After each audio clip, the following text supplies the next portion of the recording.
9월 첫째 주 주일 예배를 하나님께 드리겠습니다. 묵도하시겠습니다.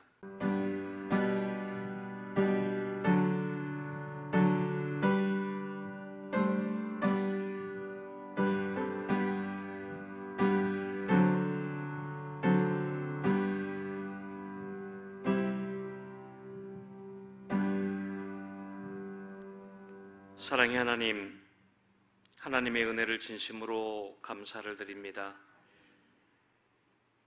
아무 값 없이 하나님의 자녀 삼아주시고 사랑의 하나님 아버지시여 세상을 살아가면서 하나님의 보호하심 속에서 살아갈 수 있도록 인도하여 주심을 진심으로 감사를 드립니다.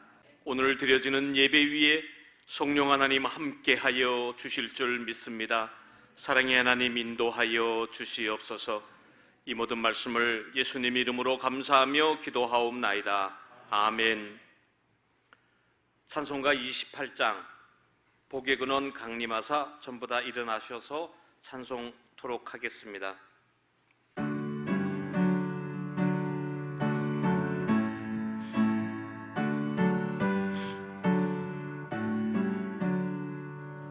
복의 근원 강림하사 찬송하게 하소서.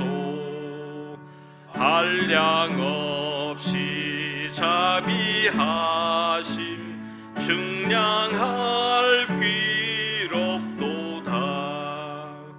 천사들의 찬송가를 내게 가르치소서. 구속하신 그 사랑을 항상 찬송합니다. 주의 크신 도움 받아 이때까지 왔으니 이와 같이 천국에도 이르기를 바라네. 하나님의 품을 떠나 죄에 빠진 우리를 예수 구원하시려고 보혈 흘려 주셨네. 주의 귀한 은혜 받고 일생 빚진 자 되네. 주의 은혜 사슬되사 나를 주께 맵소서. 우리 마음은 연약하여 범죄하기 쉬우니 하나님이 받으시고 전국인을 치소서.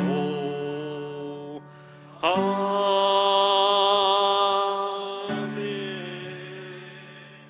성시교독 하시겠습니다. 성시교독은 교독문 42번입니다. 교독문 42번, 시편 98편입니다.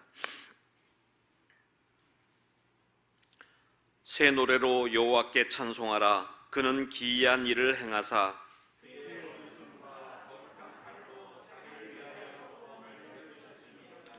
여호와께서 그의 구원을 알게 하시며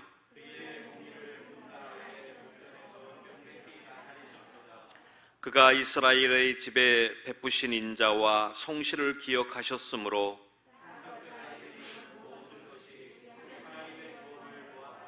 온 땅이여 여호와께 즐거이 소리칠지어다. 수금으로 여호와를 노래하라. 나팔과 호각 소리로 왕이신 여호와 앞에 즐겁게 소리칠지어다.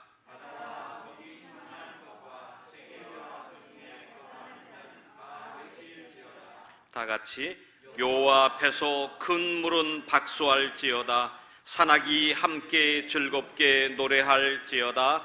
아멘. 예, 신앙 고백 사도신경 드리겠습니다. 전능하사 천지를 만드신 하나님 아버지를 내가 믿사오며 그 외아들 우리 주 예수 그리스도를 믿사오니 이는 성령으로 잉태하사 동정녀 마리아에게 나시고 본디오 빌라도에게 고난을 받으사 십자가에 못 박혀 죽으시고 장사한 지 사흘 만에 죽은 자 가운데에서 다시 살아나시며 하늘에 오르사 전능하신 하나님 우편에 앉아 계시다가 죄로서 산 자와 죽은 자를 심판하러 오시리라. 성령을 믿사오며 거룩한 공회와 성도가 서로 교통하는 것과 죄를 사하여 주시는 것과 몸이 다시 사는 것과 영원히 사는 것을 믿사옵나이다. 아멘. 예, 다 같이 앉으시고요. 찬송가 301장 찬양 드리겠습니다.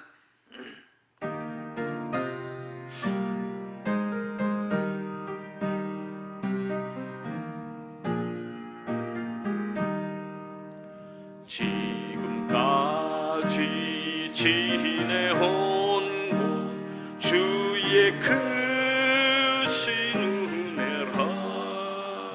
한이 없는 주의 사랑 어찌 이루 말하랴.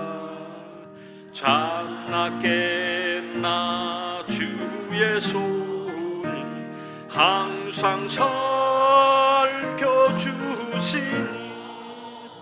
모든 일을 주 안에서 형통하게 하시네.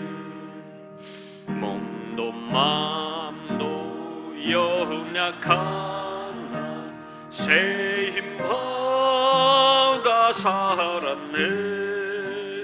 물붓듯이 부신 주의 은혜 족하다. 사랑 없는 거리에 나 험한 산길 헤맬 때 주의 손을 굳게 잡고 찬송하며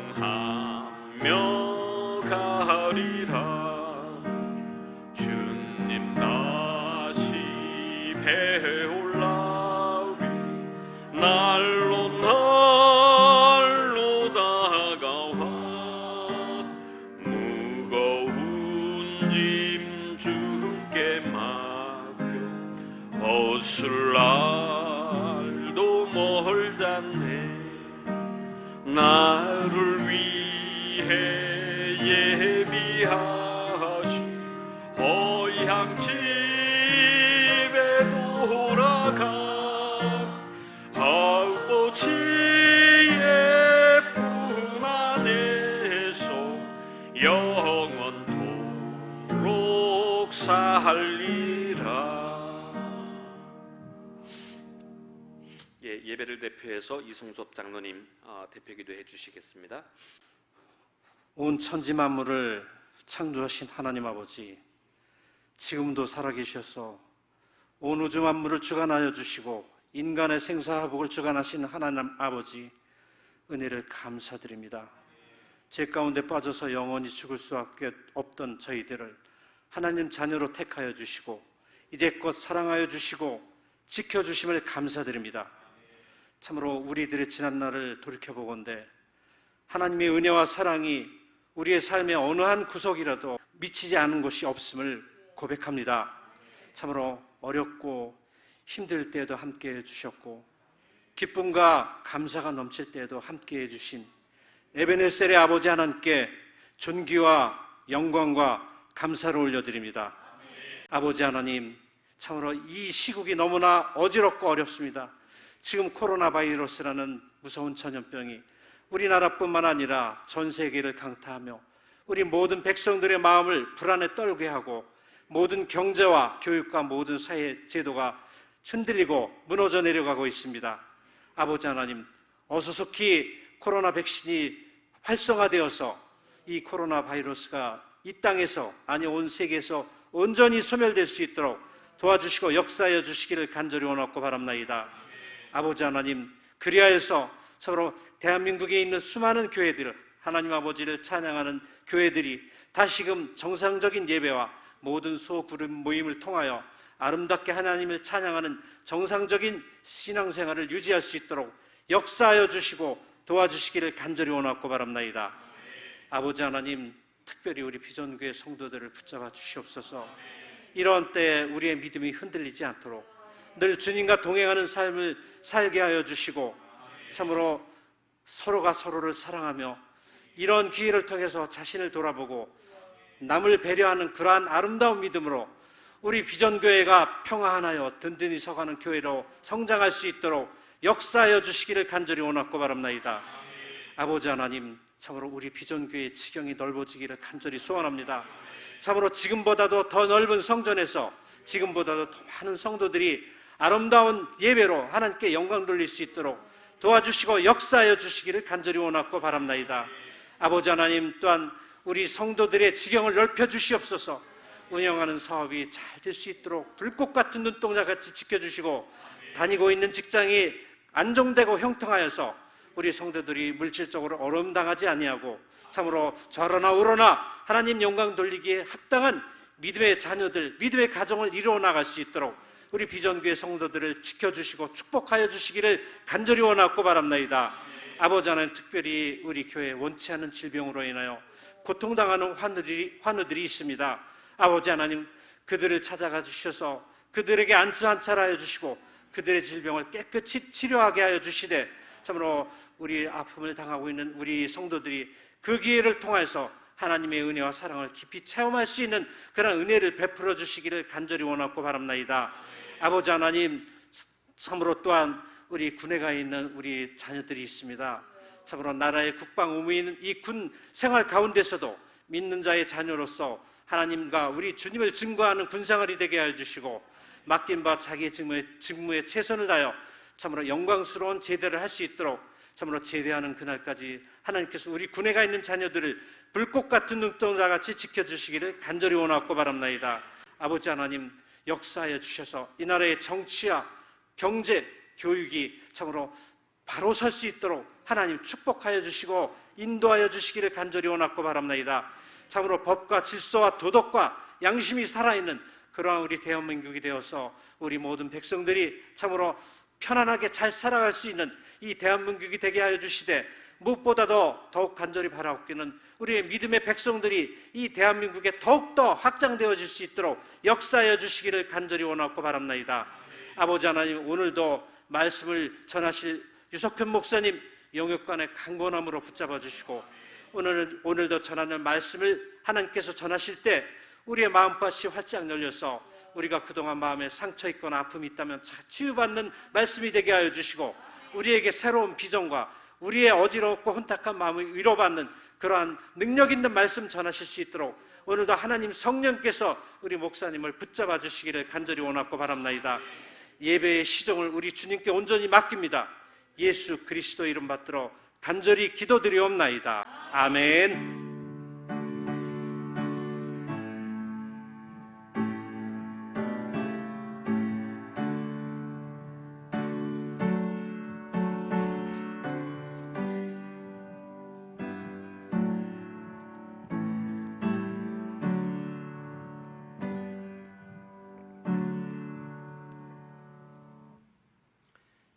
성경 말씀 보도록 하겠습니다. 성경 말씀은 베드로전서 2장 11절부터 12절 말씀입니다.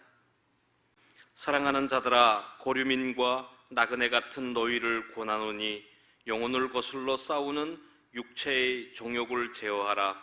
너희가 이방인 중에서 행실을 선하게 가져 너희를 악행한다고 비방하는 자들로 하여금 너희 선한 일을 보고 오시는 날에 하나님께 영광을 돌리게 하려 함이라. 아멘. 목사님 나오시겠습니다. 은혜 많이 받으시기 바랍니다. 같이 기도하시겠습니다. 하나님 감사합니다. 우리가 이렇게 하나님 앞에 또 영상으로 예배를 통해서 하나님 앞에 영광을 올려드립니다. 가정과 또 원근 각처에서 하나님 앞에 예배드리는 우리 성도들을 지켜주시고 이 시간 말씀으로 충만한 은혜가 넘치게 하여 주시옵소서. 감사드리며 예수님 이름으로 기도합니다. 아멘. 할렐루야. 네, 우리 말씀의 제목을 한번 같이 한번 따라서 해보겠습니다. 성도의 나그네 삶. 예, 계속해서 제가 베드로전서 말씀을 가지고 말씀을 살펴보고 있는데요. 어쩌면은 이 말씀을 저는 주중에 이렇게 묵상하고 준비를 하면서 지금 우리 상태와 흡사한 그런 부분이 있다라는 그런 생각이 들게 됩니다. 이 시대를 살면서 우리가 영적으로 침체되지 않도록 하나님을 날마다 바라보는 우리 성도들 되어지시기를 주님의 이름으로 축원드립니다. 한번 따라서 해보세요. 성령으로 충만하게 하소서. 네, 제가 지난 주중에 예전에 봤던 그 책을 한번 이렇게 봤어요. 크리스찬 베이직이라고 하는 책인데 이 책이 2000년에 나온 책이니까 벌써 한 20년 전에 나온 책인데요. 김동호 목사님이 쓴 책입니다. 그런데 저녁 때 기도하고 또 새벽에 기도하면서 항상 빠지지 않고 기도하는 것은 뭐냐면 우리 성도들이 이 시대에 성령으로 충만하고 또 영적으로 침체되지 않도록 위해서 간절히 기도하고 있습니다. 그런데 이 책 가운데 어떤 내용이 나오느냐 하면요, 성령의 바람에 대한 이야기가 이렇게 나오는 것을 봤어요. 사랑 우리 성도님들의 우리 성령의 바람, 우리 안에 이 시간 성령의 바람이 불게 하여 주시옵소서 하면은 이 말이 뭐예요? 우리가 생각할 때 이 바람이라고 하는 것은 그냥 살살 부는 바람으로 이렇게 생각하죠, 그렇죠? 그런데 영이라고 하는 것은 뭐냐면 영어로는 스피릿이에요. 그런데 히브리어로는 뭐냐면 루하우예요. 르하흐. 근데 이 말은 뭐냐면요, 본 뜻이 뭐냐면 숨 쉴 때 우리 호흡을 이렇게 하죠. 이렇게 숨을 들어 마시고 내뱉잖아요. 그리고 또 바람이라고 하는 뜻이에요. 루하후라고 하는 것은. 그리고 또 뭐냐면 영이라고 하는 뜻이 그 속에 있어요. 그런데 여기에서 말하는 바람이라고 하는 것은 뭐를 의미하느냐면요, 태풍을 의미한다는 거예요. 사랑 우리 성도님들이요, 지금 지난주에도 태풍이 왔고 또 올라온다고 지금 그럽니다. 그런데 이 태풍이 불면은 많은 사람들이 피해를 받아요. 그런데 이 바람이 세게 불고 하니까 또 비가 많이 오니까 피해를 보는데 바다나 이런 바닷속은요, 이런 태풍이 한번 불면 어떻게 되냐면 정화가 된다는 거예요. 우리의 신앙도요, 그냥 잔잔한 바람, 성령의 잔잔한 바람으로도 은혜를 받는 사람들이 있겠지만 뭐냐면 성령의 태풍과 같은 바람이 우리 심령 가운데 일어나야 우리의 모든 삶의 모습이 뒤집어지는 그런 역사가 일어나게 되어진다는 사실이에요. 그래서 루하흐, 이 말은 바로 성령의 바람, 그러니까 바람이 어떻게 부는 바람이냐면 태풍과 같이 내 심령 가운데 성령이 내게 임하여서, 그래서 내 심령이 어떻게 해요? 하나님을 바라보는 그 역사, 그 은혜가 이 시대에 일어나야 되지 않을까 하는 그런 생각을 하게 됩니다. 사랑 우리 성도님들이여, 우리가 주님을 날마다 바라보시는 우리 성도들 되시기를 주님의 이름으로 축원드립니다. 베드로전서 주제를 제가 계속 이 말씀을 전하기 전에 매 시간마다 이야기를 합니다. 그것은 뭐냐면요, 같이 한번 볼게요. 고난 속에, 시작. 고난 속에서 소망은 그리스도. 이거 뭐냐면은 고난 속에서 유일한 소망은 누구라고요? 예수 그리스도라는 겁니다. 사랑 우리 성도님들이요, 지금 우리의 마음이 갈급해요. 지금 우리의 마음이 좀 허전하고 뭔가 좀 영적으로요, 좀 이렇게 다운되어 있는 것이 우리 모든 성도들의 모습이라고 생각이 들어요. 왜냐하면은 우리는 말씀을 들어야 됩니다.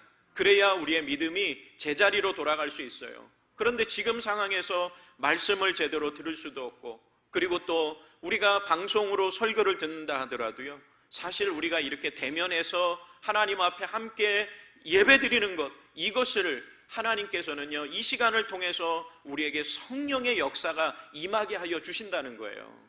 그런데 방송으로 들으면은요, 그냥 아 그렇구나 이렇게 되지, 정말 성령의 태풍과 같은 은혜가 우리 심령 가운데 오지는 않는다는 거예요. 사랑 우리 성도님들이요, 우리가 날마다 정말 우리의 신앙이 그 성령의 충만함으로 또 속히 이 예배가 회복되어서 하나님 앞에 우리가 나와 하나님께서 주시는 은혜의 소망이 있는 그러한 예배를 드릴 수 있게 하여 주시옵소서. 우리가 이렇게 기도하는 우리 성도들 되시기를 주님의 이름으로 축원드립니다. 고난 속에서, 핍박 속에서도 신앙을 지킨다는 것 쉽지 않은 일이었습니다.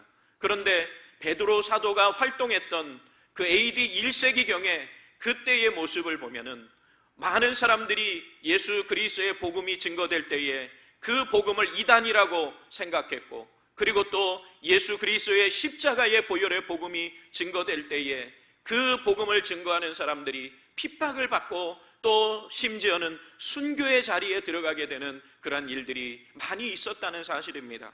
그런 가운데에서도 사도 베드로는 성도들을 향해서 또 이 시대를 살아가고 있는 우리 성도들을 향해서 말씀하고 있습니다. 뭐라고 말씀하고 있느냐면, 고난과 또 어려운 환경 속에서도 우리는 예수 그리스도만이 소망이 되게 되어 주신다는 것을 이 말씀을 통해서 우리에게 전해주고 있다는 사실입니다. 우리에게는 소망이 있습니다. 우리 옆에 분에게 우리 이렇게 인사했으면 좋겠어요. 소망이 있습니다. 네, 우리 안산 비전교회는 소망이 있어요. 그러시죠? 네, 우리 성도들 가정은 소망이 있습니다. 잠시 경제적으로 어려움이 있을 수 있고, 잠시 자녀들이나 여러 가지 질병에 의해서 어려움이 찾아올 수도 있습니다. 그러나 우리에겐 소망이 있어요.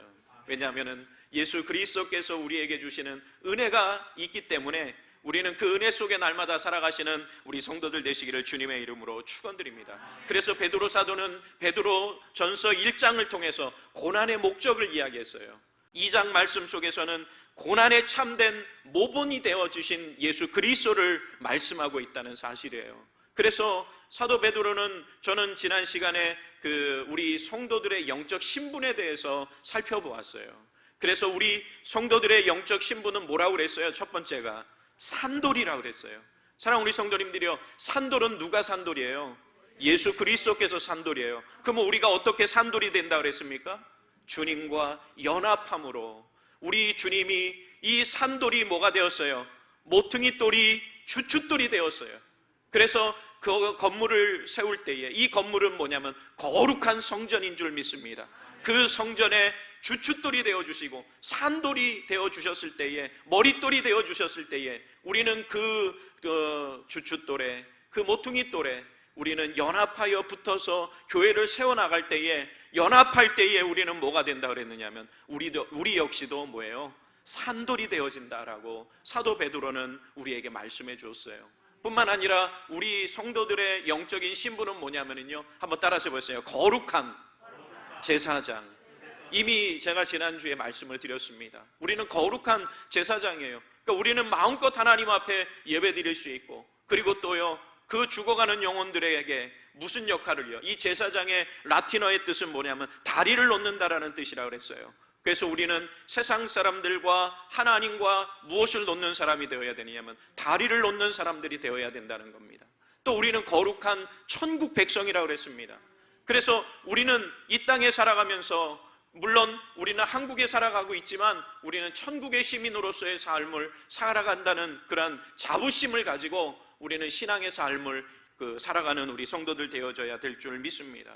지난 시간에 사도 베드로는 성도의 영적 신분에 대해서 가르쳐 주시고, 그리고 또 오늘 본문 11절 이하에서 25절까지 말씀은 연속적으로 이야기하고 있습니다. 그런데 무엇을 이야기하느냐면요, 우리 파란 글씨 한번 같이 읽어볼게요. 시작. 그리스도인의 생활 양식. 그리스도인의 생활 양식에 대해서 이야기하고 있어요. 그래서 11절부터 25절까지 말씀을 통해서 우리 예수 그리스도를 믿는 하나님의 백성들은, 성도들은 그 하나님께서 영적인 우리의 신분을 보장해 주셨습니다. 그러면 우리가 이 땅에 살면서 어떤 그리스도인의 생활 양식을 가지고 살아가야 하는가, 그것을 오늘 본문은 우리에게 설명해 주고 있다는 사실입니다. 11절부터 25절까지 말씀을 통해서 그 세 가지를 이야기하고 있어요. 그것은 뭐냐면 넘겨봐 주세요. 첫 번째는 뭐냐면요, 이겁니다. 한번 따라해 보세요. 복음 전도의 삶. 두 번째는 뭐냐면요, 하나님 말씀에 순종하는 삶. 세 번째는요, 고난 속의 승리의 삶.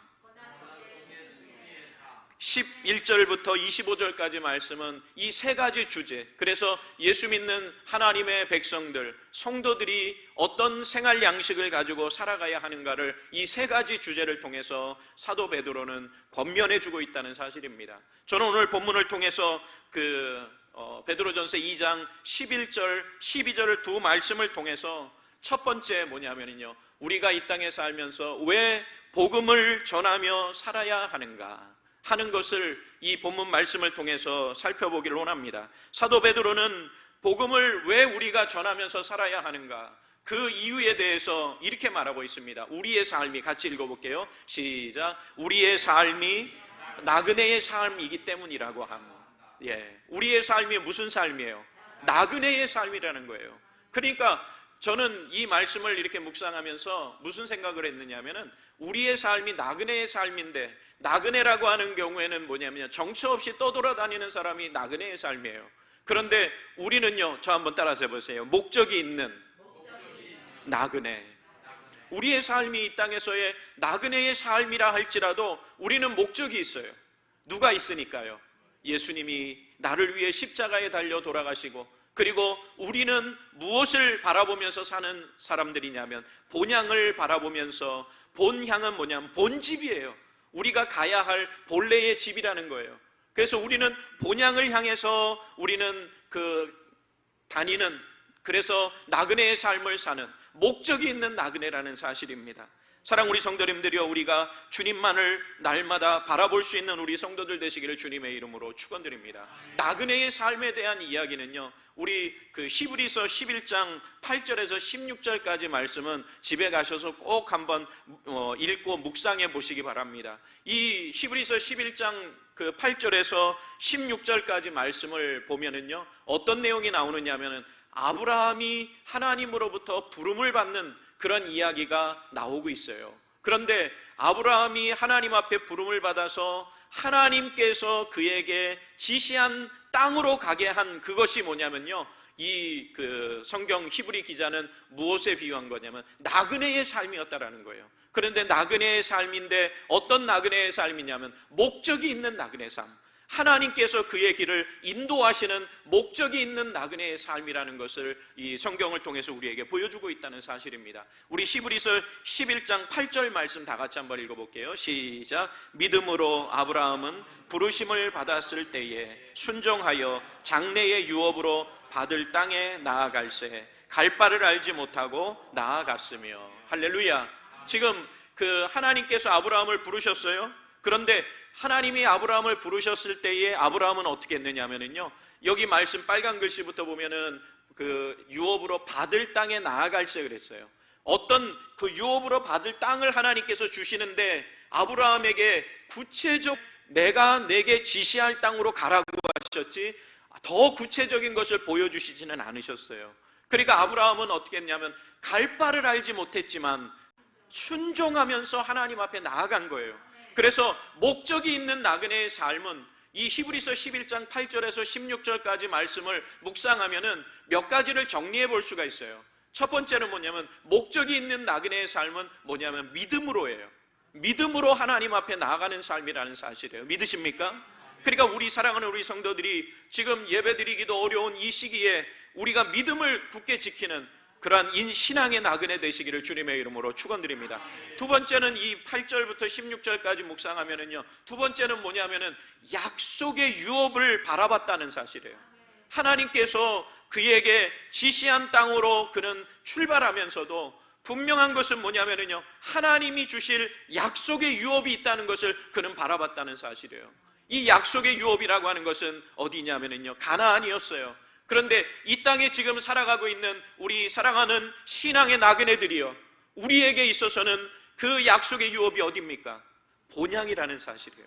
그래서 이 히브리서 11장 8절에서 16절까지 말씀을 보면은 그 이야기를 하고 있는 거예요. 하나님께서 약속의 유업으로 주시는 그 땅은 어디냐 하면 바로 본향이라는 거예요.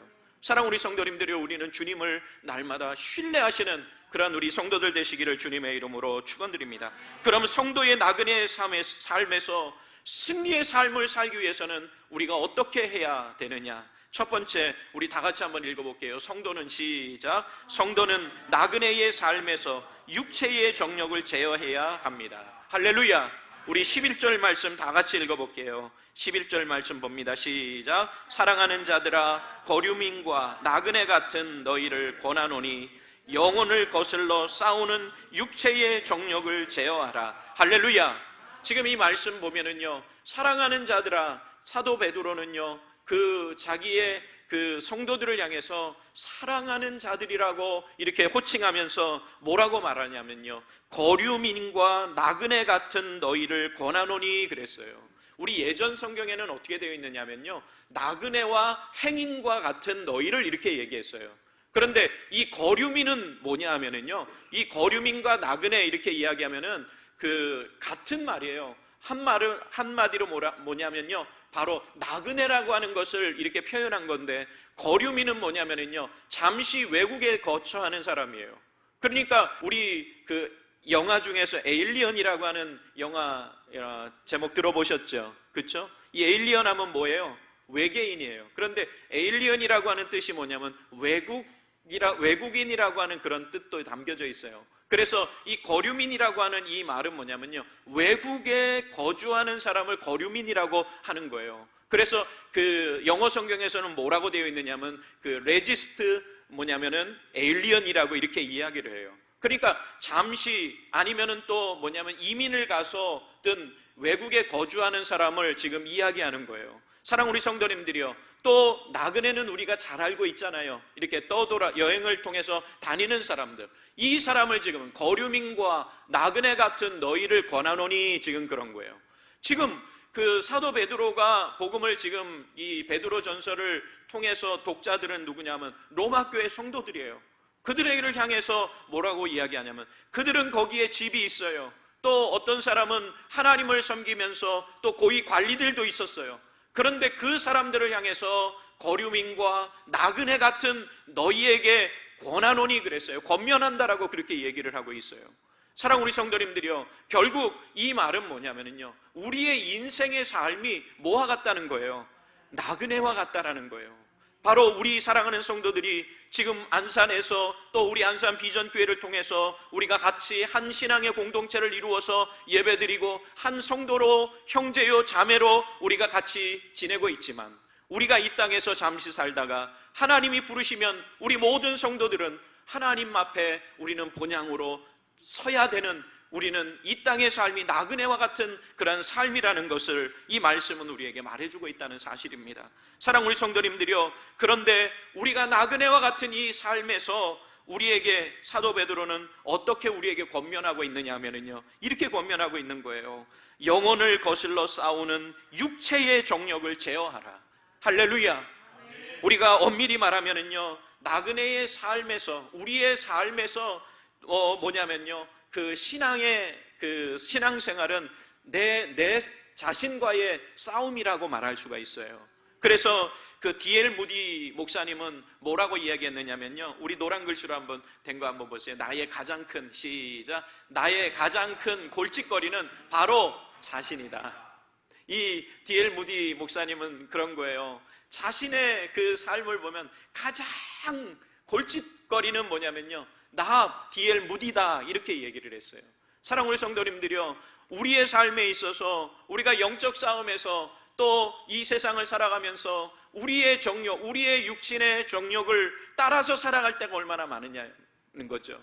그래서 나는 죄짓지 않으려고 하지만 나도 모르게 하나님 앞에 범죄하고 그렇게 살아가는 것이 우리의 삶의 모습이라는 거예요. 사도 베드로는 그것을 권면하고 있는 거예요. 육신의 정욕을 우리의 삶에서 제어하라는 거예요. 그런데 이 말씀 속에서 우리가 말씀을 묵상하면은요, 왜 우리가 우리의 육신의 삶을 제어하는 그러한 삶을 살아야 하는가? 그것은 우리의 하나님의 백성들을 통해서 하나님께서는 복음이 증거되기를 원하신다는 사실이에요.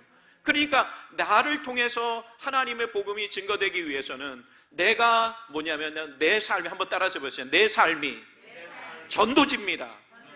바로 뭐냐면 내 삶이 전도지이기 때문에 지금 사도 베드로는 너의 육신의 정욕을 제어하라 이렇게 말하는 거예요. 왜냐하면 우리가 크리스찬입니다, 내가 예수 믿는 사람입니다 하면요, 주변 사람들이 더 뭐를 이야기하냐면 더 엄격한 잣대를 가지고서 우리의 행실을 판단한다는 사실이에요.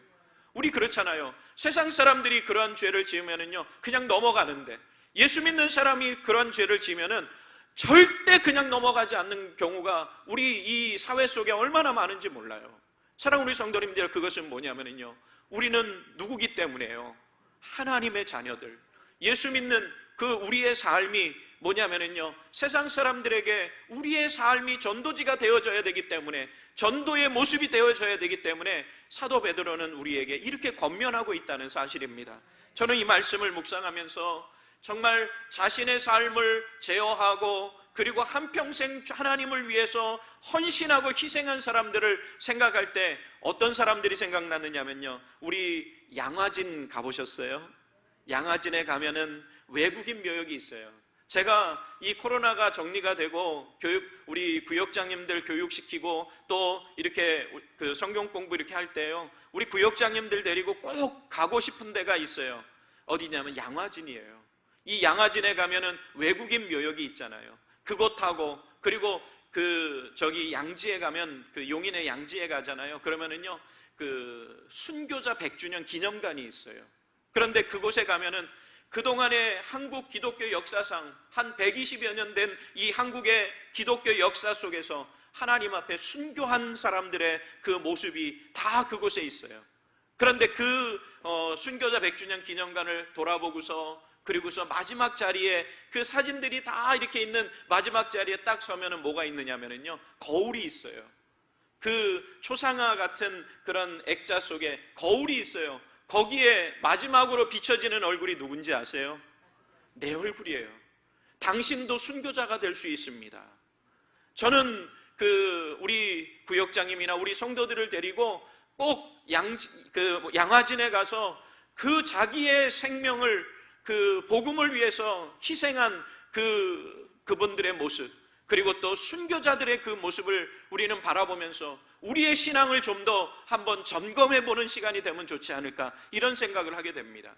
사랑하는 우리 성도님들이요, 120여 년 전에 그 복음이 처음 우리 한국에 들어올 때 1885년 언더우즈 선교사님이 복음을 가지고 이 나라에 들어올 때에 그분들이 이 땅에 들어오는 것 자체가 뭐냐면요, 희생과 헌신이 없으면 감당할 수 없다라는 거예요.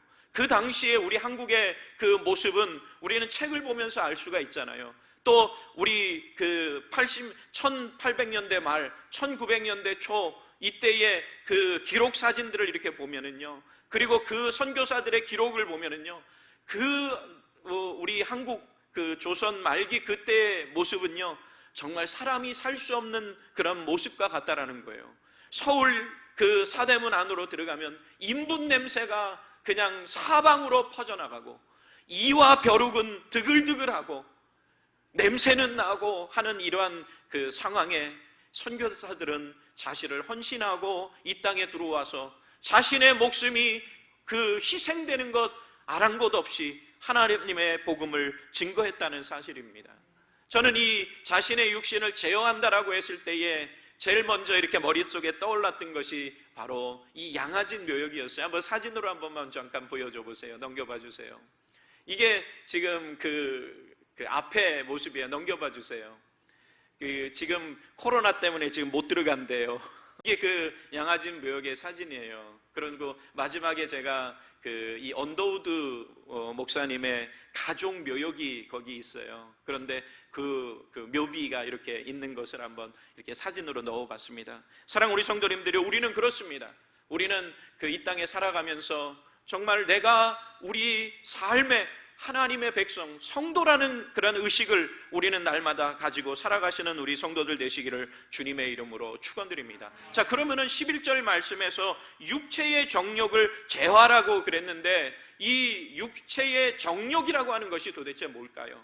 쉽게 말하면 이렇습니다. 한번 넘겨봐 주세요. 육체의 정욕은 같이 한번 읽어볼게요. 시작. 육체의 정욕은 하나님 밖에서 만족을 얻으려 하는 인간의 세속적인 욕구나 욕망들.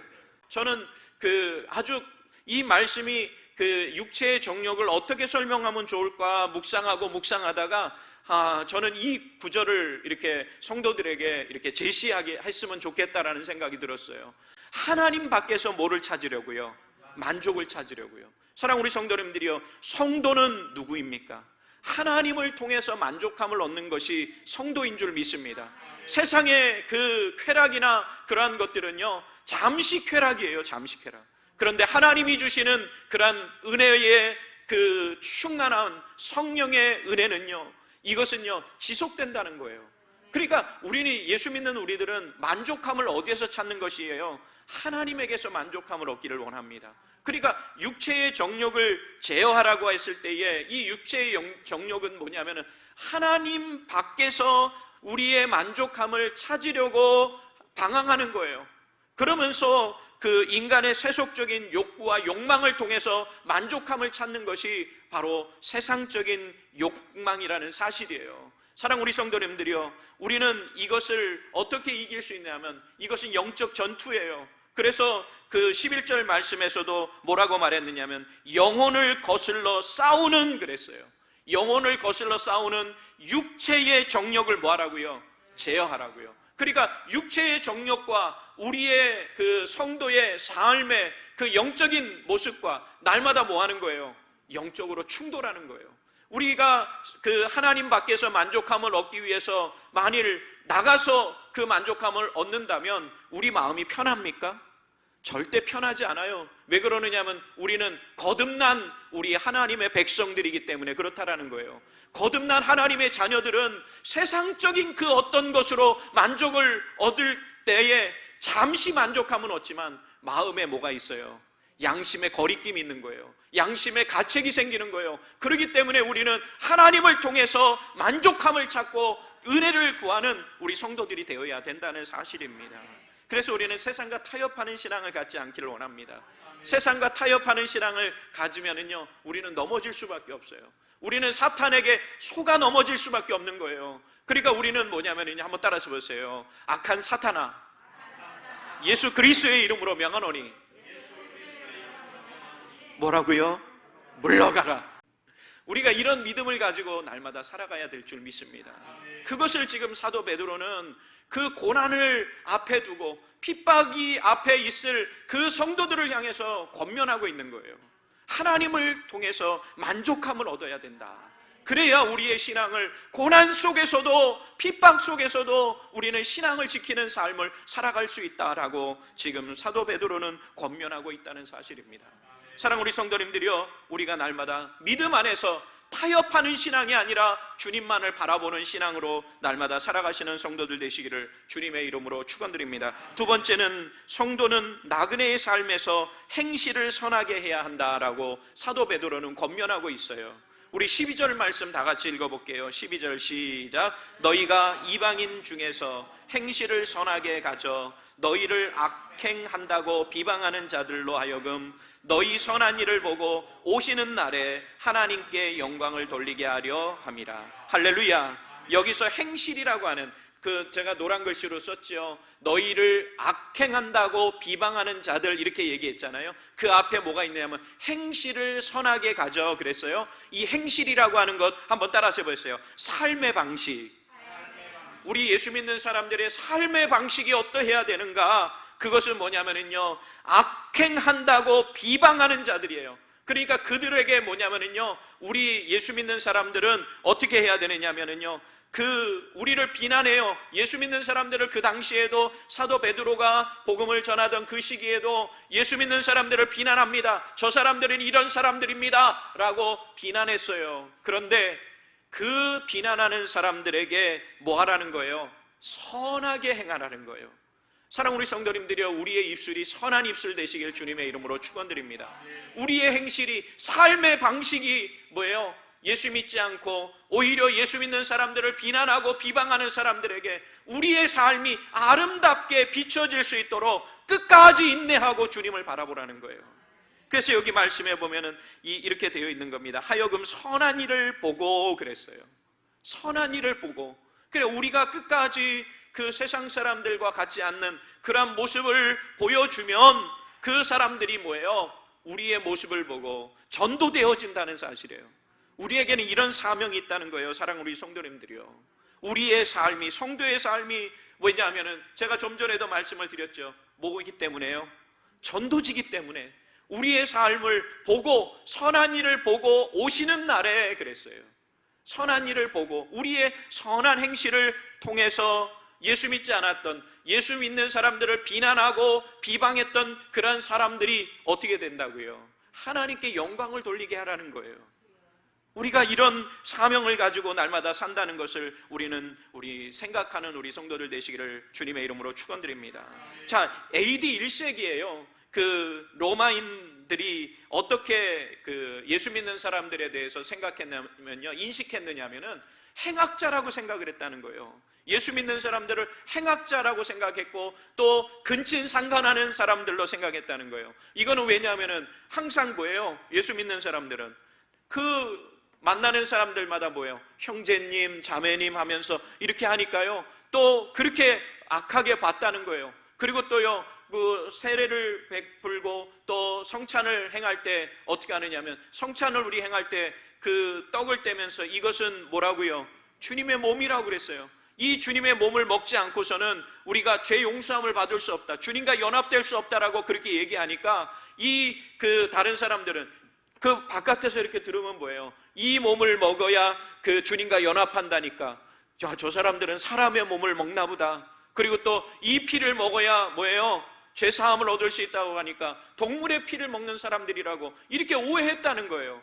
그리스도인들을 이렇게 인식했다는 거예요. 그래서 로마의 역사가 타키투스라고 하는 사람은 이렇게 얘기했어요. 그리스도인들이 그들의 추행 때문에 미움을 받았다, 이렇게 얘기한 거예요.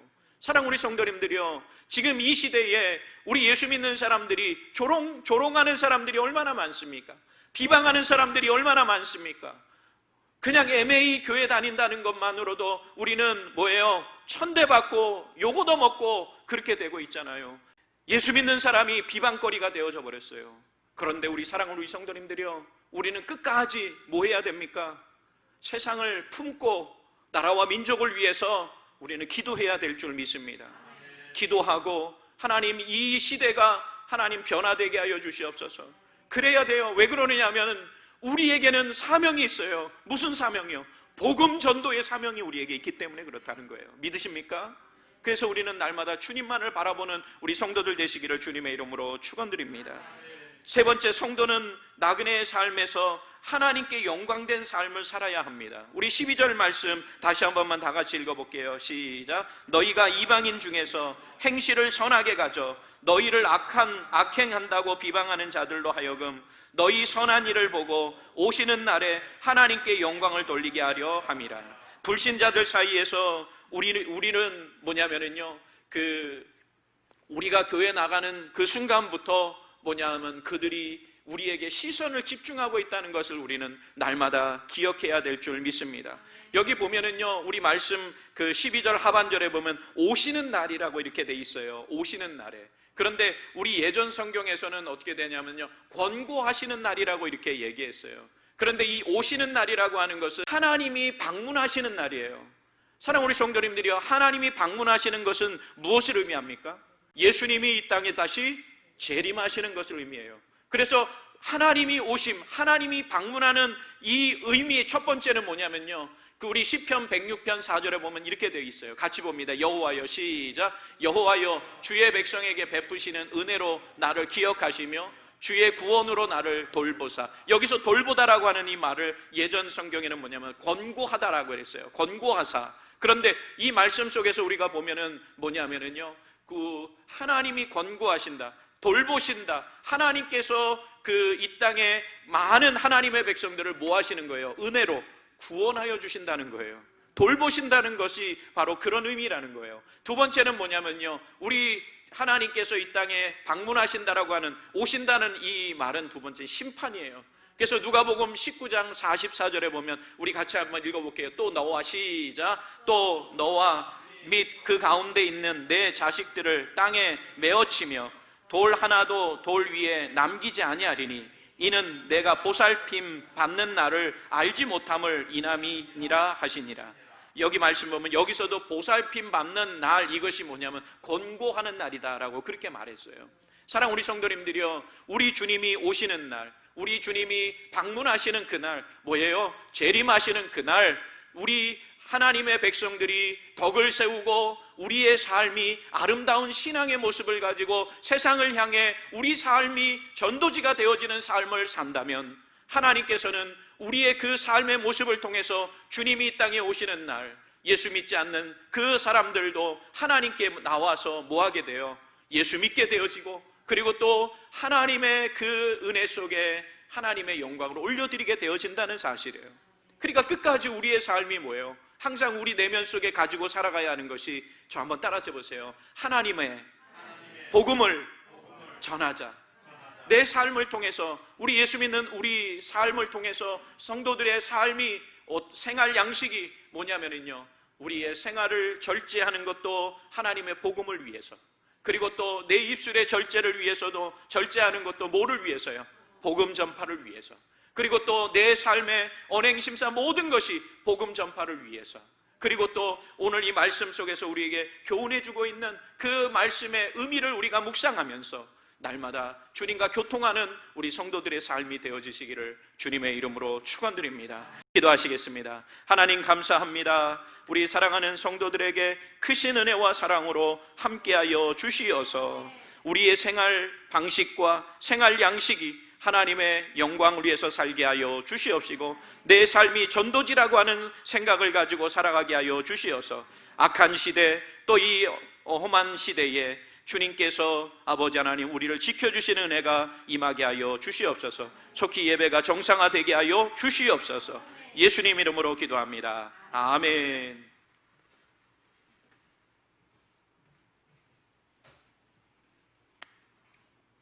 감사합니다. 찬송가 384장 봉헌 찬양 드리도록 하겠습니다.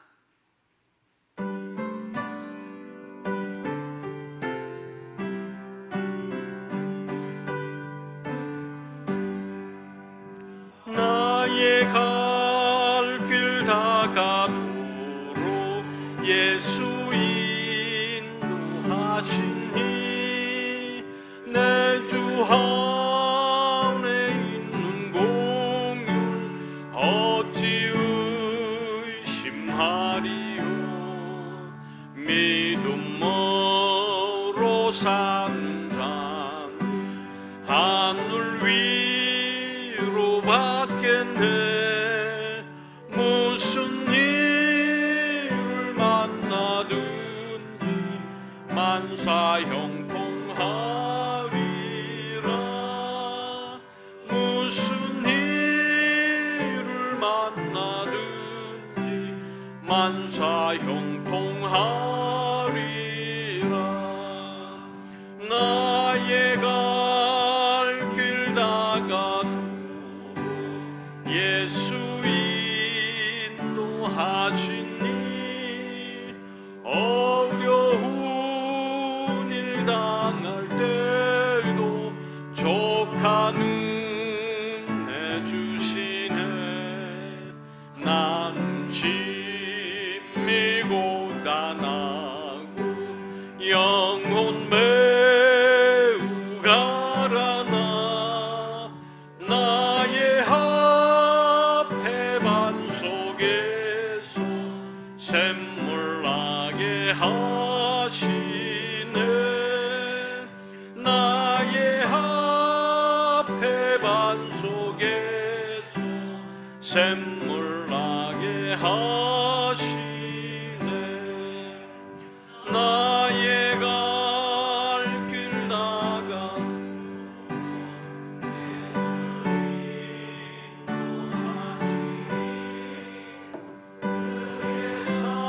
사랑 어찌 큰지 말로 할 수 없도다. 성령 아마 반영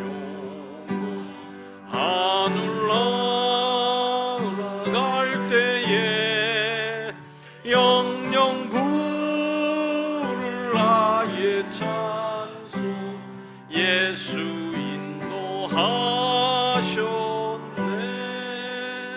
영영 부를 나의 찬송 예수 인도하셨네. 아멘. 네, 목사님 나오셔서 봉헌 기도해 주시겠습니다. 기도하시겠습니다. 하나님 감사합니다. 하나님께서 우리 안산 비전교회를 축복하여 주시어서 하나님 앞에 우리 성도들이 예배드리게 하여 주시고 또 시간에 따라 귀한 예물을 하나님 앞에 올려드리게 됨을 감사합니다. 이 물질이 쓰이는 곳에 주의 영광 임하게 하여 주시옵소서. 날마다 좋은 것으로 채워주시는 하나님 나의 하나님 감사드립니다. 우리 사랑하는 권사님 감사로 하나님 앞에 올려드립니다. 주님, 우리 성도들의 삶이 날마다 감사가 넘치게 하게 하여 주시고 이 어려운 시기에 우리 성도들의 직장과 또 사업장에는 하나님 물질이 마르지 않도록, 일거리가 마르지 않도록 하나님께서 복의 복을 더하여 주시옵소서. 육신의 연약함으로 고통당하는 성도들 찾아가 주시어서 치료의 강선이 비춰지게 하여 주시옵소서. 예수님 이름으로 축복하며 기도합니다. 아멘. 광고 말씀 드리겠습니다. 또 우리 코로나19 확산 방지를 위한 행정명령이 한 주간 또 더 연기가 되어가지고요. 이번 주에는 좀 같이 대면으로 예배드렸으면 하는 그런 마음으로 기도했는데 우리 같이 기도하면서 다음 주에는 꼭 예배드릴 수 있도록 위해서 기도해 주시기 바랍니다. 그리고 매일 3번 기도 위해서 기도하시고요. 새벽 5시에 제가 말씀을 보내잖아요. 거기에는 그냥 아멘이라고 안 하셔도 돼요. 왜냐하면 이거에 띡똑띡똑하게 소리가 나니까 좀 불편하신 분들이 있는 것 같아요. 그래서 아침에는 그냥 보시고 그냥 기도하시면 됩니다. 제가 올렸다고 아멘 이렇게 안 올렸다고 제가 안 삐져요. 그러니까 같이 그냥 기도하시면 되겠습니다. 네. 그리고 점심 때나 저녁 때는 그렇게 해도 될 것 같고요. 네. 그리고 우리 교회 홈페이지가 다 제작이 됐어요. 그래서 위에서 기도하시면서 이렇게 한 번씩 들어와 보시면 좋겠습니다. 우리가 9시랑 11시에 이 영상을 올리잖아요. 그런데 홈페이지에다가도 올리고 있어요. 그러니까 혹시라도 이 핸드폰으로 좀 잘 안 되시면은 컴퓨터로 이렇게 들어오시면은 컴퓨터로 이렇게 예배를 드리실 수 있으니까 그렇게 보시면 되겠습니다. 그리고 주보도 올리고 있고 다 하고 있습니다. 예, 그리고 세례 교인 의무 헌금 계속 실시하고 있고요. 그리고 헌화 감사 우리 모미영 집사님 아버님 장례를 은혜 가운데 마침에 감사해서 올리셨습니다. 우리 선교지를 위해서 기도해 주시고요. 다른 광고 없으시면은 우리 다 일어나셔서 찬양하시고 축도로 예배를 마치겠습니다.